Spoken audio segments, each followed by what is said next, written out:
بسم اللہ الرحمن الرحیم ایاک نعبد و ایاک نستعین۔ معزز سامعین اکرام، حاضرین پروگرام اور کرسی عدالت پر شم نشین و تشریف فرما محترم صاحبان، کہ مختلف تہذیبوں کا یہ گہوارہ ہمارا ہندوستان جنت نما ہے، جن کی گود میں گنگا جمنا کی روانی، کوشی ستلج کی جوانی ہے،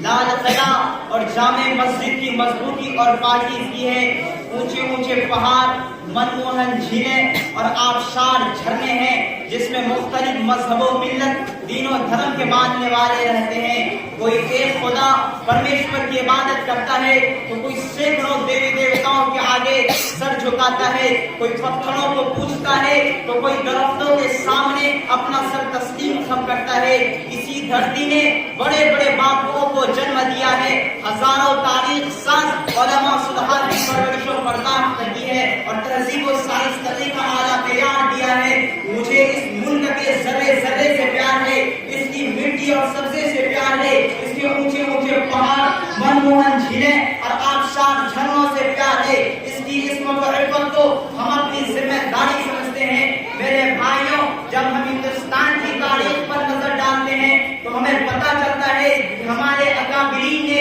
ایسی ایسی وفاداری کا ثبوت پیش کیا تھا جس کو دنیا دیکھ کر حیران و شزدہ رہ گئی تھی۔ اسی بھارت کی حفاظت کی خاطر ہم نے گولیاں کھائی تھی، توپ و ٹیکوں کے نشانے بنے تھے، پھانسی کے پھندوں پہ چڑھنا پڑا تھا، جیلوں کی مشقتوں کو برداشت کرنا پڑا تھا، لیکن جب 7ویں صدی میں انگریزوں کا ناپاک سایہ اس ہند کی سرزمین پر پڑا اور وہ اپنی شاطرانہ، عیارانہ، غدارانہ چالوں سے جہاں کے مالک بن بیٹھے اور باشندگان ہند پر طرح طرح کے ظلم و ستم کے پہاڑ سنے جانے لگے اور اہل ہند کو غلام بنایا جانے لگا، تو اس نازک دور میں جنہوں نے علمی اور عملی بغاوت بلند کیا تھا وہ محدث کبیر، نازش وطن شاہ عبد العزیز بن ولی اللہ محدث دہلوی کے۔ انہوں نے 1857 کی جنگ آزادی میں 2 محاذ بنائے اور اسی 1857 کی جنگ آزادی میں 2 لاکھ مسلمان شہید ہو گئے، جن میں 51,000 علماء کرام کے صرف دہلی کے اندر 500 علماء کرام کو پھانسی کے پھندے پر لٹکا دیا گیا۔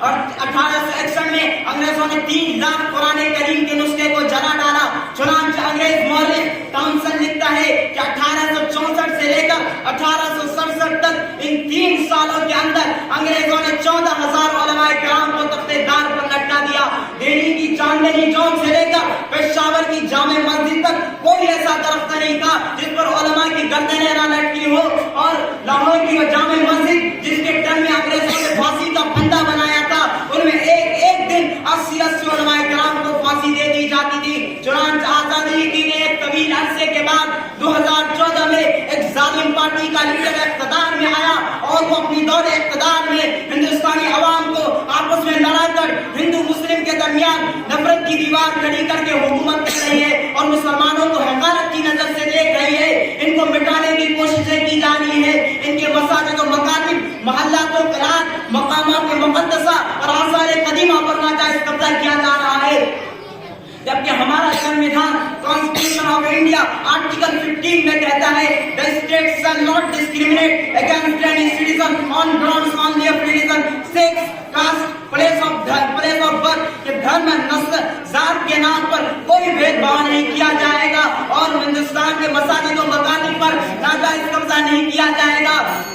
ناجائز قبضہ نہیں کیا جائے گا۔ میرے بھائیوں، یاد رکھو، آج تو یہ صرف ہماری عبادت گاہوں پر حملہ کر رہے ہیں، کل ہماری عبادت پر حملہ کریں گے۔ آج یہ صرف ہمارے مدارس پر حملہ کر رہے ہیں، کل ہماری تعلیم پر حملہ کریں گے۔ آج تو یہ صرف ہمارے اخلاق و کردار پر حملہ کر رہے ہیں، کل ہمارے وجود پر حملہ کریں گے۔ اگر ایک طرف مسلم طلبا کو بھارت ماتا کی جے، وندے ماترم اور جے شری رام کا نعرہ لگانے پر مجبور کیا جا رہا ہے، تو دوسری طرف ہمیں پاکستان نواز قرار دیا جا رہا ہے اور دہشت گردی کا الزام لگایا جا رہا ہے اور مسلمانوں کو ڈرانے کی کوششیں کی جا رہی ہے۔ لیکن میں ان نمرودی، فرعونی، شیطانی، طاغوتی ظالم حکمرانوں سے کہنا چاہتا ہوں کہ ہندوستان کا مسلمان نہ کل ڈرا تھا، نہ ہم آج ڈرے ہیں اور نہ رہتی دنیا تک کبھی کسی سے ڈرنے والے ہیں۔ لیکن میں پوچھنا چاہتا ہوں ان تمام سیکولر پارٹی اور پارلیمنٹ میں بیٹھنے والے حکومت کے ذمہ داروں سے، بتاؤ 1992 میں بابری مسجد کو کس نے شہید کیا تھا؟